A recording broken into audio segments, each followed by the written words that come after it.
morning everyone. I'm happy to welcome you to yet another session of this NPTEL course titled Indian Fiction in English. In today's session also we are continuing to look at various ways of reading this spectacular work written by Salman Rushdie, Midnight's Children. You by now know how significant this work is in the oeuvre of Indian writing in English, how this has been seen as a watershed event. This has also received multiple accolades at the national and international level, even elevating this to the status of a booker of all bookers. So in this context, if one would try to read Midnight's Children, if I could describe this process, the experience of reading Midnight's Children in a single word, it is essentially difficult. This is a fairly huge novel. It's a humongous task to finish this novel. You all would agree with me by now. And it was a non-linear kind of narration. And it is said that officially Rushdie inaugurated both the post-colonial as well as the postmodern moment in writing in English. So all of these things put together, and the multiple intertextual references and the personal references, the historical references, all of these make the reading of Midnight's Children a rather difficult experience. But of course there is a certain kind of a pleasure hidden within this experience. You would begin to realize as you begin to read the novel, there is no other way to get through this other than engaging with the novel in a first-hand way. You would also come across multiple kinds of aids and summaries which are widely available these days, but I would strongly encourage you to refrain from reading just the summaries and come and approach this novel directly. So what I'm trying to do in this lecture is to make this process a little more palatable to you, make the process of reading, make this process of enjoying and understanding this text slightly easier and better for you.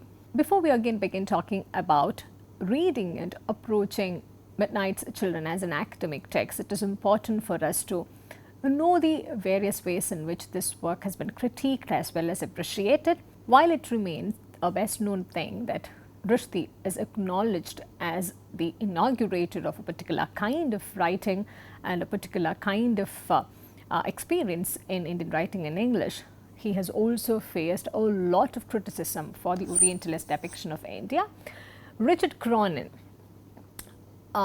talks about Rushdie as an outsider who thinks in English, and this he thinks is a problem, a major fallacy when one is talking about primarily the experiences within India and Rushdie's inability to access and articulate these experiences in any of the vernacular languages. Cronin thinks is a major limitation. Harish Trivedi, one of the Indian critics, post-colonial critics, he is extremely resentful of how Western critics and academics treat Rushdie as if he invented India or gave the continent a voice. We have also noticed how various critics and various other writers have acknowledged and given this elevated status to Rushdie, even to the extent of arguing and even to the extent of pointing out that Rushdie was the one who enabled all of us post-colonials to tell our own stories. At the same time, there are also certain positive ways in which Rushdie has been talked about in the international academic critical scene. Timothy Brennan, he indicates that Rushdie's popularity is mostly on account of his critique of nationalist ideology, and this is something precisely that one needs at this critical juncture when the nation is moving away from many of its secularist Nehruvian ideals and approaching a newer kind of nationalism, which obviously needs to be critiqued at some point or the other. So Rushdie, it's possible to say that he inaugurated this kind of fiction which is critically looking at the nationalist ideology which was in circulation, and this also needs to be seen in stark contrast with the other major writers of the nation, say Raja Rao or R.K. Narayan or Mulk Raj Anand, who wrote about the nation in rather different ways. And this different kind of articulation is extremely visible. It becomes more pertinent when we look at Rushdie in two different ways. One as a cosmopolitan author and as a nationalist narrator. we find Midnight's Children inhabiting a space which brings together both these elements in various ways. We find Rushdie being a cosmopolitan author, assuming the status of a nationalist narrator to tell the story of a nation into which he was born, but about which he perhaps knows very little, because after a certain point he spends most of his adult life in nations abroad, which is what provokes one of the commentators of Rushdie, Neilton Cottonar, to say that the author has been able to include more than he knows that he knows. Rushdie himself also is aware of this dichotomy and this ambivalence in this process of narration, and there are also multiple instances where Rushdie distances himself from the nationalist narrator, the protagonist named Saleem Sinai, and attributes some of the errors and some of the feelings and some flaws in chronology to the memory of the narrator, Saleem Sinai. And this distancing between the author and the narrator, between the cosmopolitan figure and the nationalist figure, it gives a very interesting flavor and multiple subtle nuances to the reading experience. While you're reading this, it's hard to miss this, because you come across a narrator who is entirely Indian, but you also know that this narrator is being produced, this narrator is being constructed by an author who has got a cosmopolitan experience and exposure as well. But at the same time, it is difficult to ignore the connection between the self and the nation, which this novel again explores rather succinctly. In some points, in certain instances, this relationship, this exploration is very direct, very clear, but it is also subtle in certain other ways. Right at the outset, when the protagonist is introduced to us, the protagonist could be an extension of the author figure or the narrator, and in that sense, the self could be that of Rushdie or of Saleem Sinai. And whichever be the case, the relation that this self has with the nation is quite undeniable. And we find that physically also, the protagonist Saleem Sinai shares much with the nation. He grows with the nation, he disintegrates with the nation, and anything that happens at the national level seems to have a bearing on his personal stories as well. So throughout this novel, we will find this interplay of personal and national histories, the public and private strands coming together. In certain points, it's even difficult to dislocate one from the other. It is so intertwined that the personal histories become a reflection of the national histories, and the public articulations become an extension of the private selves. We find in this form the historical and individual forces coming together at work. And here it's again important to notice how history slides not just into fiction but also into personal narratives. And this coming together of the fictional and the historical, the personal and the national, the private and the public, this is something that Rushdie is also very conscious of. He has written about this in his work Imaginary Homelands, a series of essays, where he talks about how sometimes his memory seems to play certain tricks with him. For instance, he recounts an instance from the novel where he seems to talk about the Indochina War, but in reality he was not in India at that time, but his memory is playing tricks with him, almost forcing him to believe that he was one among those affected, while in reality he was away in Britain, far away geographically and emotionally as well. So there are these layers of connections between the self and the nation that this novel explores. And whenever we are reading about Saleem Sinai, it is important for us to know that it is also about the nation. And as Saleem Sinai himself says, after a while, India becomes his own story and he becomes the nation's story. It's difficult to disconnect one from the other. So this allegory is something which should be there at the back of our mind to be able to better appreciate the sense of the series of events that unfold, or the various ways in which the plot or the absence of plot progresses. One thing which accentuates the level of difficulty in Midnight's Children, that it is not just one point. I want you to recall the essay, the introductory essay that Rushdie wrote for his vintage book of Indian writing, which he co-edited with Elizabeth West. In that controversial introduction, he begins by narrating an anecdote about a certain student from Delhi University who asked him a question after a reading of Midnight's Children at a public event. So this student, the Delhi University student, asked him, what fundamentally is the point? I do know that this is a very long novel, still I have read it, but what fundamentally is the point? And Rushdie finds himself wondering, is it necessary to have one fundamental point? And this girl asks him, you're going to say the whole book is a point from the beginning to the end, aren't you? And Rushdie responds in the affirmative, yes, I was about to say that.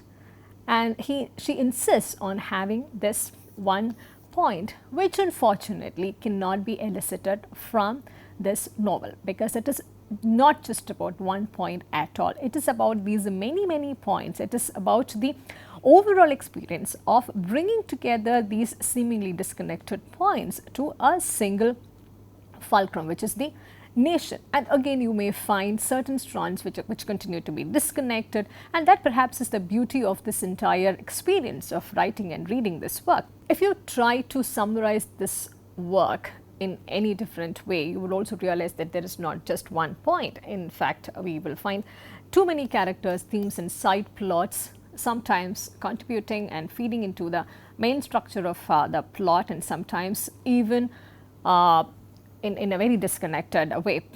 And in a nutshell, it can be said that this is the autobiography of Saleem Sinai. He is a man with a huge nose, and he has got the power to read minds, and he also loses it later after a certain surgery that he undergoes for a treatment for sinusitis. And he believes that, Saleem Sinai believes that he controls the fate of the nation, that his self is intricately connected with the fate and future of the nation.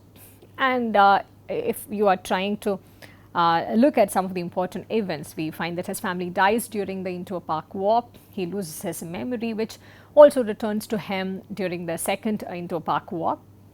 And then we find him living in the slums with the magicians.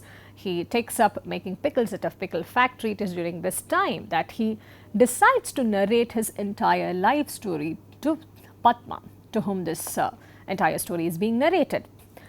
It's difficult to make sense out of this summary, and certainly Midnight's Children is not just about this. It is much more than the story and autobiography of Saleem Sinai and the many things that happened to them. This again is not to say that this is a novel written without any rhyme or reason. In spite of these many layered difficulties, there are certain things which would help us to bring the story together. It will be useful for you to realize right at the beginning that there is a very significant organizing plot device being used here. The autobiography, the novel moves in the way of the autobiography of the first 30 years in the life of Saleem Sinai. If you go through the contents of this book, the chapters which are listed, you will find that there are 30 different chapters which are not numbered, interestingly. And this is also a very postmodern technique to show us that you could perhaps begin anywhere and move in any different directions. There is an order, but that need not be a structured chronological order as one would expect usually from any kind of these kinds of narration. And this character, Saleem Sinai, whose autobiography is being narrated, we understand right at the beginning that he is a character who is handcuffed to history. So that makes his life story extremely important for understanding the story of the nation as well. And we also find that there's a way in which the years are organized. We are introduced to 30 years before and 30 years after independence. And in that sense, the story also begins much before Saleem Sinai, the protagonist, is born. So this plot device is useful to serve as a working framework, as a kind of a guideline which will take you through this maze of a story. In spite of the many gaps, the many absences, and many things which are left out, there are significant cues which are being given to the reader at every point right from the beginning. This is how the novel begins. I was born in the city of Bombay once upon a time. No, that won't do. There's no getting away from the date. I was born in Dr. Nalika's nursing home on August 15, 1947. And the time matters too. Well then, at night. No, it's important to be more on the stroke of midnight, as a matter of fact. clock hands joined palms in respectful greeting as I came. Oh, spell it out, spell it out. At the precise instant of India's arrival at independence, I tumble forth into the world. In this very scattered kind of an introduction, we are being introduced to many things. Yeah? There is a sense of place, a sense of date and time, and we also know the significance. We also get to know the significance in terms of the historical context. If we do a deeper analysis of this, we get to know that there are three genres which come together in this single passage. There's a sense of an autobiography, and there is an exaggerated fairy tale way of narration about how the clock hands join palms in respectful greeting, about once upon a time, which is the opening lines of every fairy tale. We also have a sense of history. So, at the outset itself, significant cues are being given to the reader to let us know that you are about to enjoy something which is conventionally known as a novel, but it is an autobiography, a fairy tale, and history all rolled into one. So, the audience is prepared right at the outset to be prepared to the intermixing of these different genres, to expect the unexpected, to also lower down the expectations of certain genres or certain frameworks. And the narration also begins in the year 1915, which is about 30 years before the moment of independence. And this is precisely the year when Adam Aziz, who is Saleem's grandfather, he returns from Europe to Kashmir. This is the undivided Kashmir, and Kashmir, as we know, continues to be a contested geographical space for a long time. It continues to be a contested space, and Rushdie also makes it a point to make Kashmir a significant setting in this storytelling.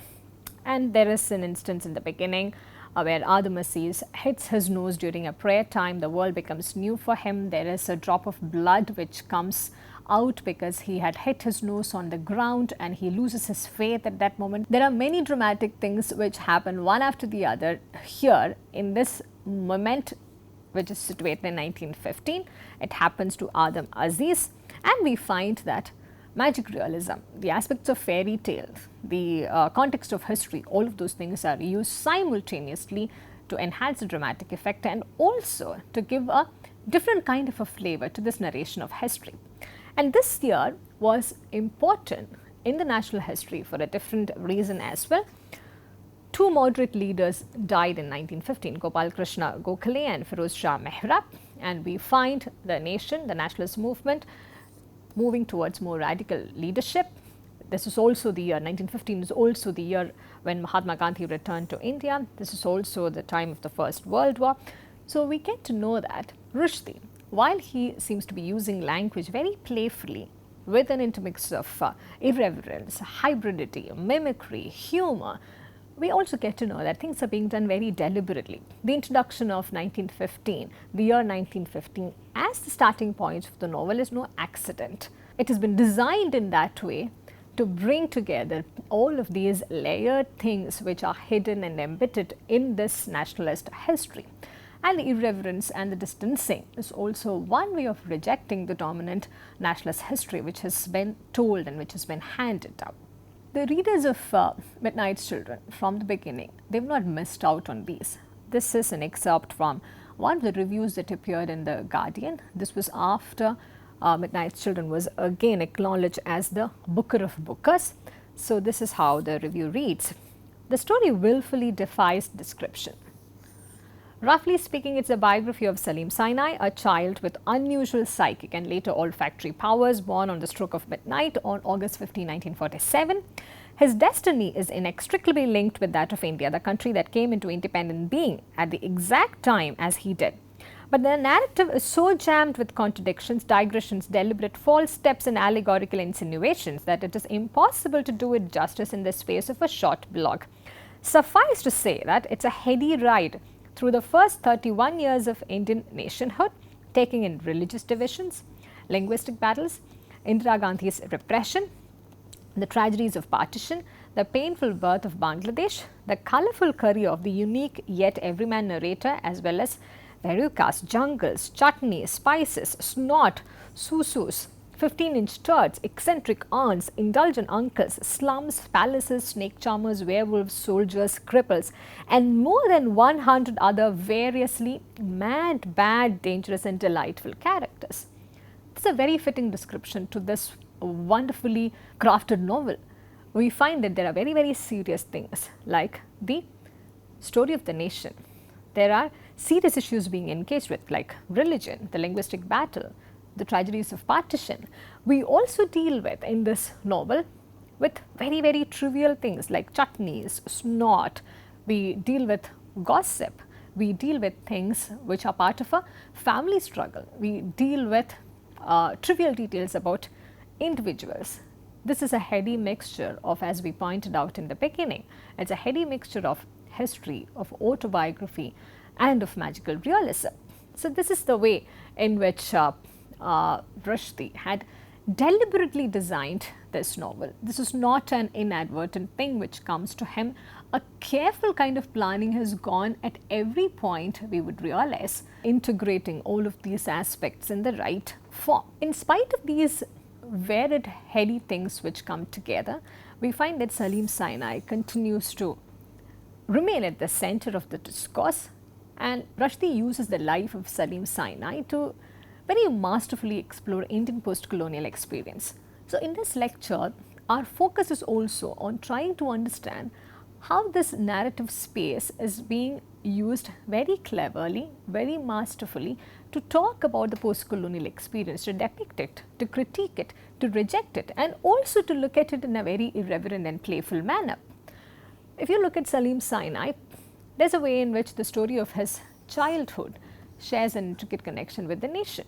And to quote Saleem Sinai himself, to understand just one life, you have to swallow the world. And that is an incredible statement to make.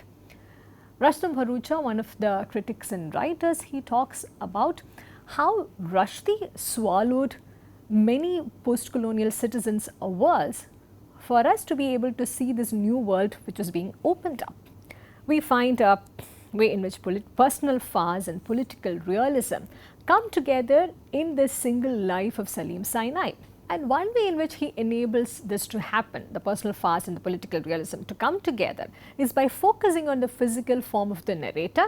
The narrator, Saleem Sinai, is presented as a very grotesque figure. He's got bulbous temples, he's got a bald spot, an enormous nose which is very hard to miss, and a bit of his finger is missing. And this, in fact, can also be seen as a way in which the refracted and distorted approach to narrative gets justified. So, there is this fragmented history of the nation, there is a refracted and distorted approach to narrative, and to complement this, we find a grotesque depiction of the physical form of the narrator as well. And through this, what Rushdie perhaps attempts to achieve is a reinvention of everything which he sees around him, a reinvention of all the ordinary things through the element of fiction and fantasy. And this includes the Orientalist conception of India being a myth or a dream.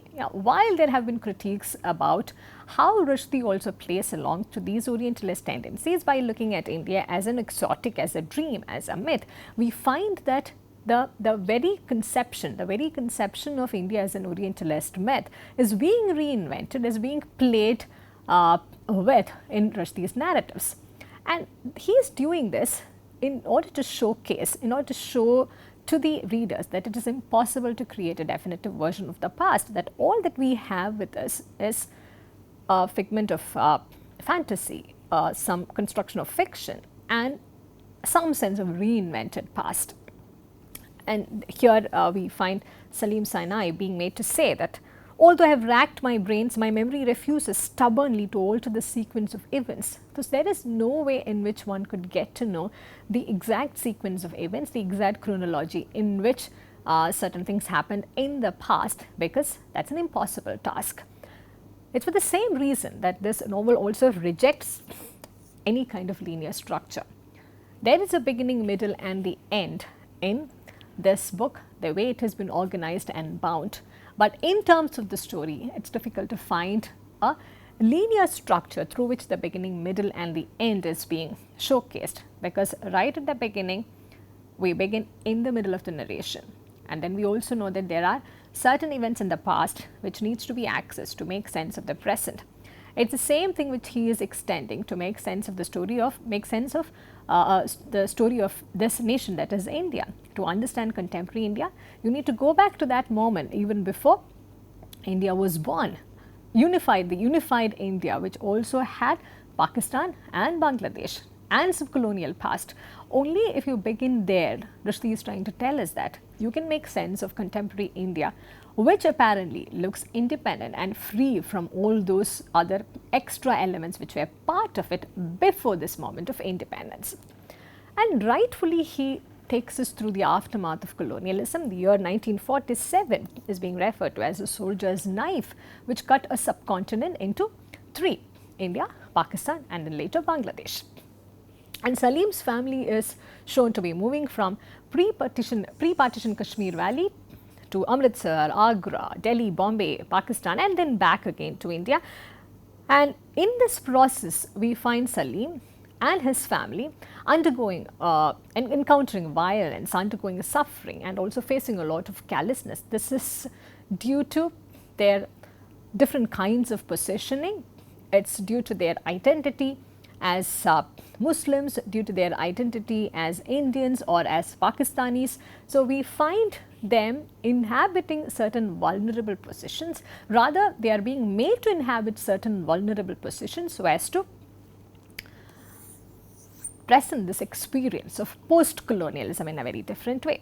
And again, it's interesting to show how Rushdie continues to harp on this geographical space, Kashmir, precisely because of the many contesting reasons. And in a very interesting way, Rushdie shows Saleem Sinai and his family and the many other characters in this story not just as victims of colonialism, but there is a way in which they also have internalized some kind of colonial racism. For example, the dislike of darker skin or the symbolic increase in vitiligo after independence, because the people inherently they have some kind of an affinity for lighter skin. Yeah? So he uses the magic realist elements to talk about how the skin continues to get lighter in the aftermath of colonialism, and also the retention of the Methworld's estate, the retention of the name and different ways in which the possessions are being handled, etc.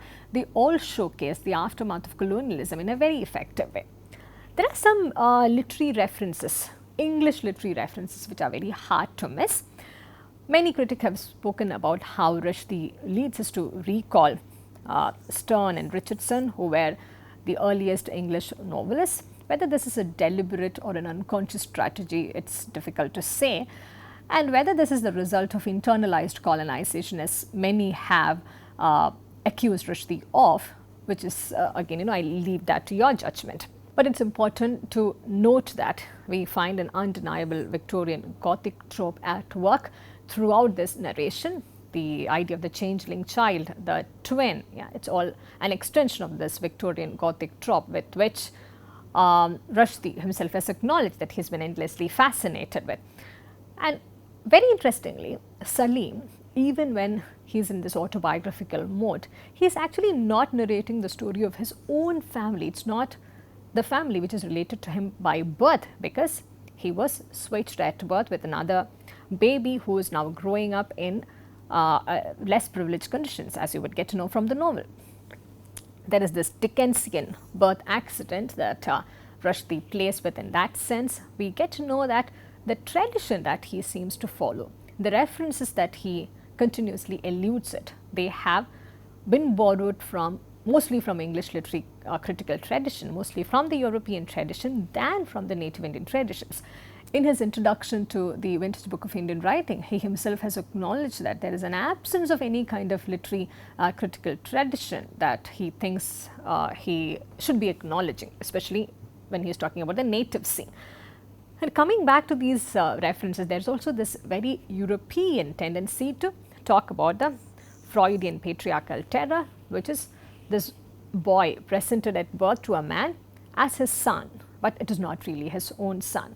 So this interplay of the Dickensian birth accident, the Victorian Gothic trop, and the use of the narrative elements influenced by Sterne and Richardson, we find all of these coming together to enrich the post-colonial experience, not essentially always in a very reverential, systematic way, but also in a mocking way, so as to talk about a very skewed kind of a post-colonial experience.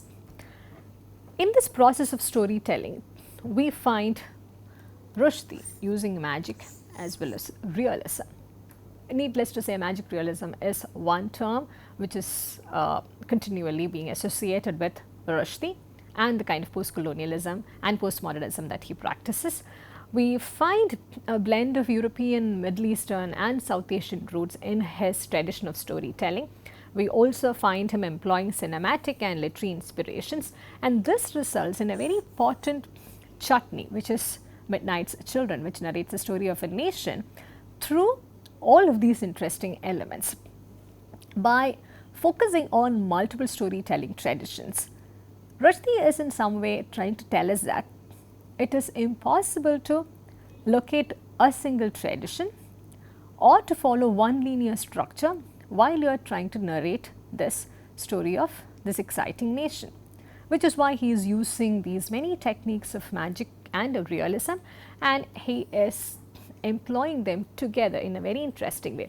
For instance, he has this idea within this novel where all Indian children born at the stroke of midnight, they are all imbued with magical gifts. Our protagonist Saleem Sinai, he has the power to read minds, and there are a lot of children who can enter a mirage and emerge through a mirror in a different place. Children with the power of healing, with the power of prophecy, of traveling across time. Some of them can change their appearance. They all may sound very magical, but they are presented in a realist setting. And the significance and the relevance of those are also politically and nationalistically intricate and related as well. This is how he also brings together these seemingly disparate two things, the fairy tale and the hard social realism. It is a hard-hitting political novel, but it also employs techniques of a fairy tale.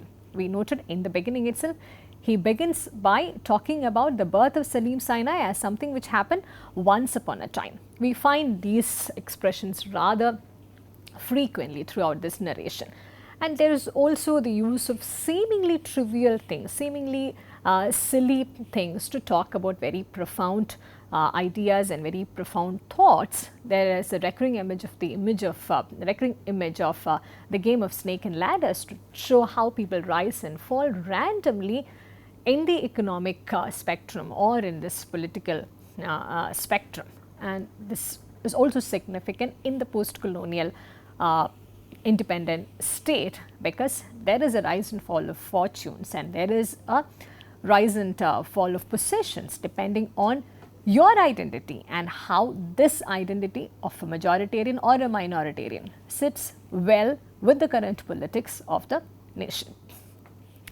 All said and done, as we begin to wrap up this session, we also need to be alert to the depressingly limited and stereotyped depiction of female characters in this novel, which is why many feminist writers and many women writers, they have felt increasingly disappointed about the depiction of some conventional elements in Rushdie's novel.